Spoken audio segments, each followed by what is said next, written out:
Hey there, I just wanted to hop in between podcast episodes and let you know that my brand new program, Thriving Beyond Toxic Relationships, opens up for registration today. Today's the first round, and if you join in this very first cohort, you will get 50% off of the enrollment investment based on what I'm going to be charging moving forward, because this is the first round. So what I do in my first round, like I did when I created in the cycle, is I had my first round and I had an outline of what it was I was going to be covering as far as the core topics. And then as I was working through this with the women, they were presenting things that were coming up for them that I added and made sure I addressed in the work, in the program. So it's really cool that when you're in the first round, you get to be part of the creation of what we're doing here. And this is for women who have come out of a narcissistic relationship. You know for sure that you've been experiencing very toxic, abusive relationship cycles with someone who leans toward on the higher end of the narcissistic spectrum with the narcissistic traits. You've experienced manipulation and gaslighting and control and mental emotional abuse, possibly even infidelity, lots of lies and deceit.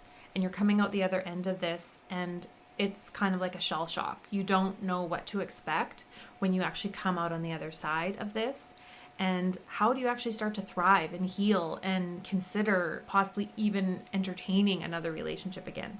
Many women, when they first come out of a situation like this, the last thing on their mind is ever entertaining the thought of another man in their life again. They're so repelled by the idea because the fear of ending up in a similar situation again is so terrifying that stepping into that again can be very scary, and it should be.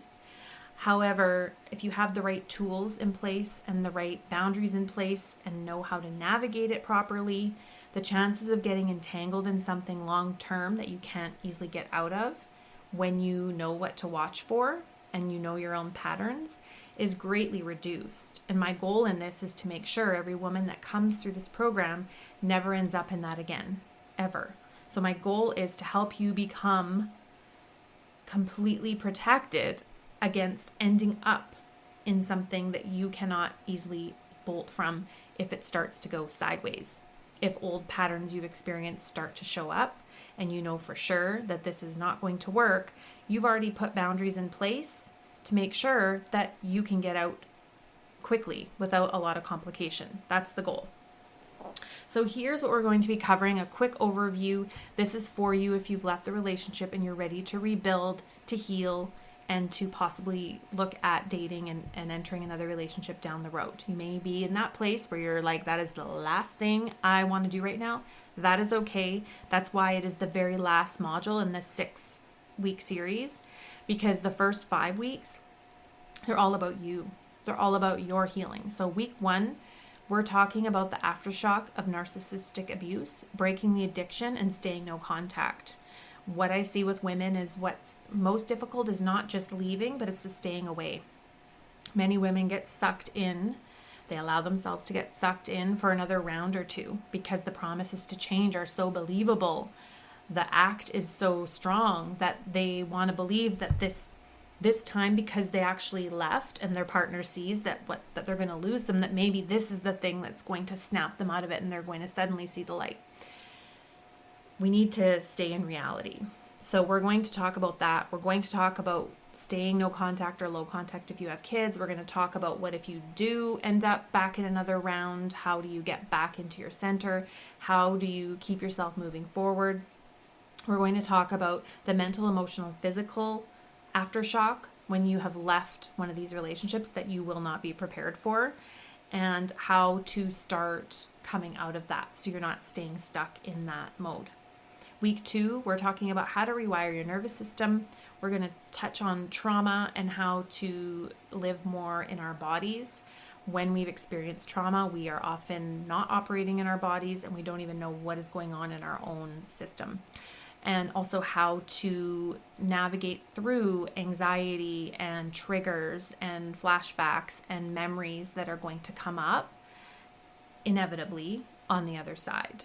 They'll come up when you least expect it, where a memory will resurface of an abuse or a way you were treated, and it can hit you. And we need to learn how to process those things, as well as if we do end up in dating or relationship situations on the other side, being able to recognize what is a past trigger being triggered in the now, and what is alarm bells going off that is, oh, this is actually an unsafe situation, or this is a big red flag, and what to do in those cases. So we're going to talk about that in week 2.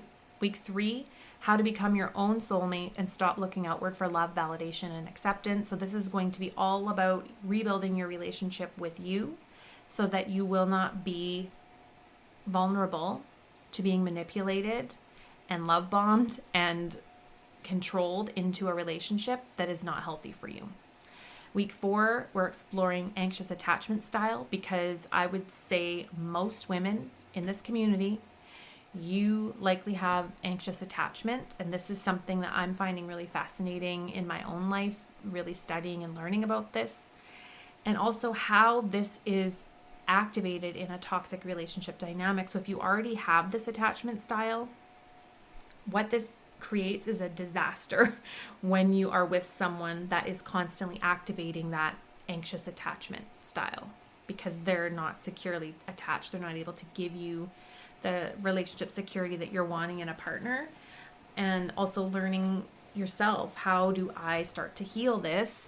And the thing is, we can't heal it when we're with someone that is constantly activating those feelings and doesn't care to become a more secure, trusting partner. So we're going to talk about that in week 4, and how that attachment style is just a recipe for an absolute nightmare if you end up with a narcissistic partner. And week 5, we're going to identify your traits that made you a match for toxic partners. So knowing, where am I showing up that is like candy for one of these types, right? It's like, oh, I like that about her, and oh, I can get away with that with her, and oh, look at this. This makes my life better over here. And we have certain traits that make us more adaptable around other people, right? And they're great things to have, but there are people that take advantage of our adaptability and our willingness to see the bigger picture, or to see the positives, or to give people the benefit of the doubt when maybe they don't deserve it. We need to know what those are and change those traits, so that if someone were to come along that doesn't have the best of intentions, you're going to repel them, because you're not going to have those same traits. You're going to be saying no, setting boundaries, saying what you want, standing in that, not tolerating any bullshit. And so someone that doesn't have your best interest at heart is going to be repelled by that, right? They might see it as a challenge at first, but then eventually, if they say they want a strong woman and you show up as that strong woman, if it's someone that doesn't have your best interest at heart and wants to manipulate you, they're going to be repelled by that, and they're going to bolt really quick, very likely. So we need to work on those traits that make us a match for those types of people, so we can repel those people away or identify them very quickly through changing how we're showing up. And then week 6 is avoiding another narcissistic or unhealthy relationship. We're going to go into, how do you start dating?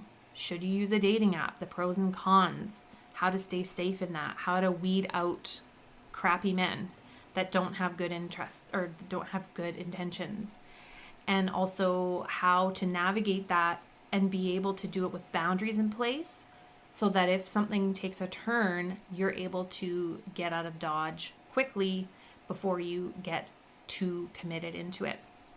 So to get into that program, there's limited spots. So I wanted to make sure I put a podcast out today, so I don't know when they'll fill up, but if they fill up, I will put a wait list also in the show notes, so then you can get on the wait list for the next round, but it will be at full price. So if you're listening to this episode and you want in, run to that link in the show notes if you want to join us at 50% off for this first round. So one thing I will add here is a story of someone that posted in a Facebook group, and she was sharing a very clear abuse incident of someone she had moved in with. And she said she moved in with him about a month, or maybe it was a month or two ago.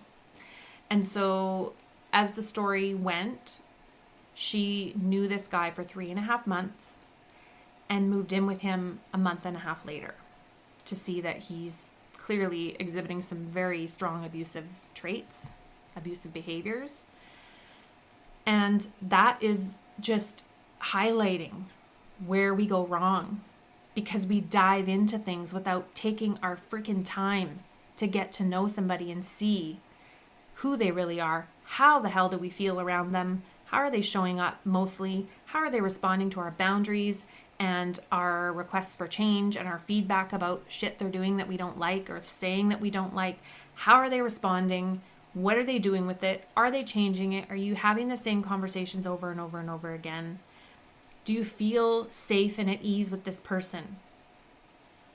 Like, how is it happening for you in the process? And what happens, and many of you here, if you've been in these relationships, you can look back and see, yeah, it was very fast moving. It was like hit the ground running and getting into commitments very early on, moving in early on. Like, I was blown away by this, that this woman knew this guy for such a short period of time. I was like, wow. And that's too soon. Way too soon. There's no way you can even have an idea about who somebody is in 3 months, even 6 months. You can have a good idea, but I think you need to have, we're going to go into this. I'm going to start teaching, and I don't want to get teaching, but there's so much you can do to protect yourself and learn from your mistakes. So if you are feeling ashamed, or you're feeling embarrassed, or you're feeling like some women say, I'm not calling anybody this, but like feel like a loser because you gave this so many chances, or that you were in a situation like this, we can use this as fuel to learn and grow, right? So you can use that past experience as a catalyst for your greatest growth, and you will never tolerate that again. So even if you were to end up in something that started to become unhealthy, or it just wasn't working for you, you'll be able to get out of it, because you'll know the signs, you'll know it's not going to work, and you'll be able to pull yourself out rather than get into these unhealthy bonds that you feel like you can't get out of. So it's not about maybe avoiding it altogether, but it's spotting it earlier before you get entangled and committed and invest too much time into it, or move in. Like, give up your house and move in with somebody only to realize, wow, they suddenly are like, they're not so nice anymore. That is what's scary. And I have worked with so many women with so many different stories and backgrounds and different dynamics, where they thought they were getting into something different this time, only to have it turn into something very similar to what they left. So is there a way to prevent this 100%? Probably not. I don't think anybody's figured out the foolproof checklist, but there's a lot that you can do to protect yourself so that you don't end up trapped in something that is very unhealthy for you. So I'd love to support you in my new program, Thriving Beyond Toxic Relationships. Again, just scroll to the show notes of this episode to join us for this cohort. We start officially on February 2nd. And once spots are filled, I will be closing registration down. So if you get onto the registration page, it means there's still spaces. If not, you will see a link to a wait list. All right, I'll chat with you on the other side. Take care.